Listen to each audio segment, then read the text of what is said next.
Ustadz, bagaimana cara menghadapi istri yang suka marah?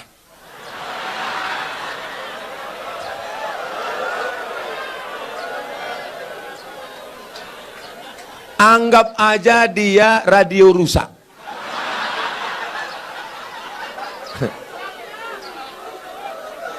Nikmati aja.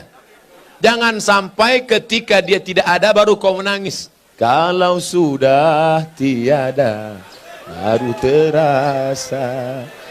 Oleh sebab itu maka kalau dia marah-marah bilang sama dia, enggak ada lo, enggak rame mah. Oleh sebab itu, kenapa dia marah? Jangan kita egois. Kenapa dia marah? Yang mengandung anakmu 9 bulan 10 hari siapa? Dia kan? Yang tak sempat sholat duha, yang tak sempat sholat tahajud, yang menangis di dalam pangkuan, yang tidur sampai subuh, yang tidak sempat menikmati lelapnya malam, yang tak sempat mimpi indah. Itu siapa? Dia. Engkau kan cuma datang sekali-sekali aja jadi. Oleh sebab itu dia mungkin agak marah sedikit. Sabarlah. Khuliqatil mar'atu min dhila. Dia diciptakan dari tulang rusuk yang bengkok. Tulang rusuk. Ini tulang rusuk yang paling bengkok. Itulah asal muasal dia. Dia bengkok. In akhasta aqamtaha kasartaha. Kalau kau luruskan dia patah. Kalau kau ikut nanti kau jadi bengkok. Kau yang gagah yang perkasa. Kalau kau luruskan dia lurus. Patah. Kalau kau ikut, kau jadi bengkok. Kalau ada pegawai yang ikut istri, pegawai bengkok. Polisi ikut istri, istri polisi bengkok. Tentara ikut istri, tentara bengkok. Satpol PP ikut istri, Satpol PP bengkok. DPR ikut istri, DPR bengkok. Oleh sebab itu pandai-pandailah cari orang tua, ngomong kepada tokoh masyarakat, tokoh adat, religius, datang ke Pak Kiai, saya mau nanya ini, tolong bacakan doa gimana supaya istri saya ini jangan lagi marah-marah. Mau doa apa? Mau doa bisu apa mati? Insya Allah semuanya ada kebaikannya. Dia marah kenapa? Mungkin karena engkau gak sholat berjamaah. Dia marah kenapa? Mungkin uang belanjanya kurang. Saya mancing dikit aja. Betul. Itu sesungguhnya adalah luapan kekecewaan yang lama terpendam. Oleh sebab itu kalian pulang nanti duduklah bersama, tulis baleho seperti ini, judulnya apa? Mau dibawa kemana hubungan ini? Oleh sebab itu insya Allah, kalian berdua ini sebenarnya siapa yang mempertemukan kalian? Allah. Pulang dari sini katakan, Mama, aku tak pernah mencarimu, kau pun tak pernah mencari aku. Allah mempertemukan kita. Apa jawab dia? So sweet, Pak. Oleh sebab itu maka kalau dia marah-marah sedikit, tinggal kau nikmati, kau dengarkan aja. Kalau kira-kira kau kecewa, ambil kapas, sumbat telingamu. Hidupkan earphone. Udah selesai? Belum? Pasang lagi ya.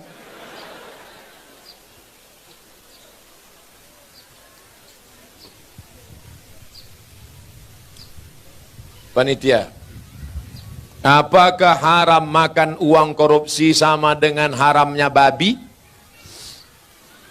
Mana pula sama babi sama korupsi? Kalau kau ambil babi, kau panggang, kau kasih kecap, kau makan, itu yang dosa kau sendiri.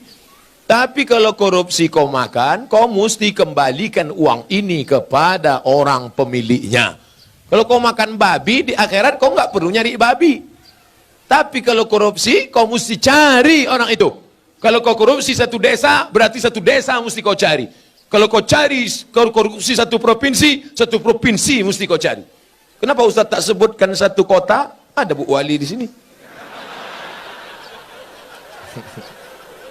Nggak mungkin Bu Wali korupsi. Beliau dokter. Kalau mau dia cari duit, nggak perlu jadi wali kota. Diambilnya aja senter kecil sama martil kecil, selesai.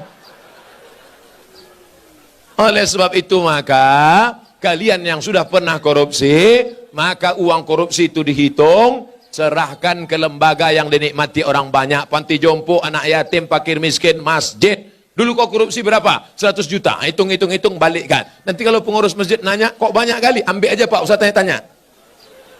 Jadi nggak perlu, ini aku serahkan 100 juta karena korupsi dulu, tunai. Nggak usah, nanti ditangkap KPK. Jelas? Ada orang nanti mati di hadapan Allah, puasanya banyak, sholatnya banyak, hajinya banyak. Tapi ternyata amalnya itu habis. Kenapa? Diambil orang yang pernah dia aniaya, pungli, kutipan liar, korupsi, sogok. Habis amalnya diambil di akhirat. Oleh sebab itu kita tulus, ikhlas, bersih, sebersih-bersihnya menghadap Allah Subhanahu wa taala. Mudah-mudahan kita dibersihkan Allah dari segala macam ini. Amin. Hidup ini bukan sebentar, bukan lama, saudaraku. Hidup ini hanya sejenak saja. Seperti orang yang bernaung di bawah pokok kayu sementara hujan. Hujan berhenti, kita pun berlalu. Habis ini kita akan pindah ke alam barzah, alam kubur. Setelah itu kita pun akan masuk dalam surga Allah. Mudah-mudahan kita diselamatkan dari neraka jahanam. Amin. Pak Ustadz, bagaimana menyikapi suami yang pindah agama selain Islam? Apakah saya harus minta cerai atau harus pertahankan rumah tangga? Suami yang murtad, maka kau tidak perlu minta cerai. Cerainya automatically. Automatically itu apa Pak Ustadz? Otomatis. Kalau suami yang mencerai namanya tolak. Pakai kop, tolak. Kalau pakai kap, tolak jatuh. Tolak. Kalau istri yang menggugat namanya khulu. Tapi kalau otomatis fasah, namanya fasah otomatis. Apa itu? Suami yang murtad nggak perlu dituntut, otomatis sudah cerai. Istri yang murtad otomatis. Makanya kalian wahai anak lajang, anak gadis, kalau mau nikah yang dicek pertama adalah agamanya. Jangan yang kau cek pertama saldonya. Ustaz Somad, anak saya dokter, mantap, mau nikah. Calon mantu saya ragu sholat apa enggak. Gimana cara ngetesnya Pak Ustadz? Suruh ketemuan jam 12 siang hari Jumat. Mas, kita ketemuan hari Jumat jam 12 ya. Mohon maaf, untuk yang satu ini tidak bisa. Karena aku harus sholat Jumat. Terimalah dia. Tapi kalau dia bilang, oke. Tapi tes ini tidak bisa dipakai lagi karena soal sudah bocor. Nanti saya kasih soal yang baru. Saya banyak soal-soal. Bisa kita bicara 4 mata Pak Ustadz, jangankan 4 mata, 3 pun bisa kita bahas. Agamanya dulu. Wahai laki-laki, kalau kalian mau meminang perempuan, tengok agamanya. Wahai para wali, perempuan tidak langsung menerima laki-laki. Perempuan itu tidak langsung sama laki-laki. Dia harus ada walinya. Yang menerima si laki-laki itu 6. Bapakmu, kakekmu, abangmu, adikmu, pamanmu, abang ayahmu, adik. Dia tanya. Makanya perempuan itu ditanya, Nduk, anak perempuan, maukah engkau menerima laki-laki ini? Kalau perempuan itu diam, berarti tanda setuju. Dulu anak gadis diam, anak gadis sekarang mau jawab iya aja atau iya banget ya. Nah, kalian perempuan, yang pertama dilihat dari laki-laki adalah din, agamanya, wa khuluqahu, baik agamanya, baik akhlaknya, terima dia. Tapi kalau perempuan yang dilihat apa? 4. Tungkahul mar'atu li 4. Perempuan dinikahi karena 4. Mal, kaya. Wali hasabiha, keturunan bangsawan, bangsa yang hidup di awan. Wali jamaliha, cantik. Wali diniha, karena agamanya. Ustaz Somad, ya, saya mahasiswa Ustaz dulu di kampus. Udah tamat kuliah? Sudah Pak Ustadz. Udah kerja? Udah Pak Ustadz. Udah nikah? Belum Pak Ustadz. Kenapa belum nikah? Nyari yang ada 4-4-nya. Bisa Ustadz carikan Ustadz? Kalau ada 4-4-nya ngapain ku kasih ke kamu?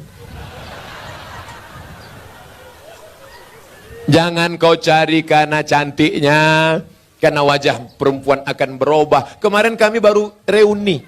Baru ketemuan reuni 20 tahun gak ketemu. Dulu imut-imut. Sekarang lisut.